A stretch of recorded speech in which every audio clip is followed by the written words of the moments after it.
দেশব্যাপী বিদ্যুৎ সাশ্রয়ের লক্ষ্যে সন্ধ্যা ৭টায় শপিং মল দোকানপাট বন্ধ রাখার নির্দেশনা দিয়েছে সরকার। তবে কোথাও কোথাও নির্দেশনা যথাযথ মানা হচ্ছে না। এ নিয়ে চট্টগ্রাম থেকে দোকানপাট বন্ধের সার্বিক পরিস্থিতি জানাবেন সহকর্মী কাজী মাহফুজ।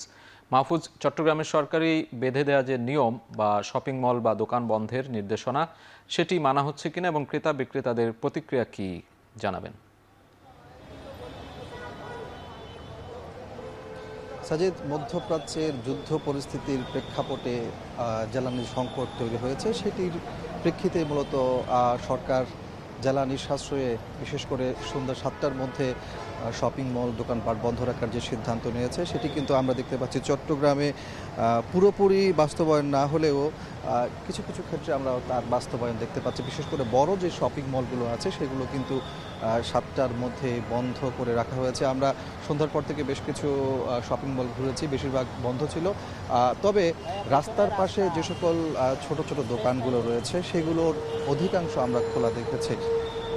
আর এই যে তদারকির যে বিষয় সেটি কিন্তু আমাদের নজরে আসেনি। বিশেষ করে জেলা প্রশাসন কিংবা সংশ্লিষ্ট যে দপ্তরগুলো এই তদারকি কার্যক্রম পরিচালনা করছে তারা কিন্তু মাঠে নেই। সেই দৃশ্য আমরা অনেক জায়গাতে ঘুরে দেখেছি।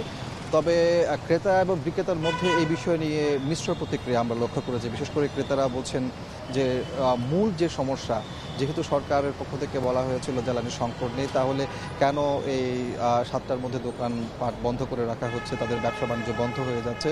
কারণ এই সন্ধ্যা ৭টা ৮টা ৯টা এইটি ব্যবসা বাণিজ্যের পিক আওয়ার হিসেবে তারা ধরে নেয়, কিন্তু সেই সময়টাতে দোকানপাট বন্ধ রাখার কারণে তারা ব্যবসায়িকভাবে ক্ষতিগ্রস্ত হচ্ছে, সেইগুলো আমাদেরকে জানিয়েছেন।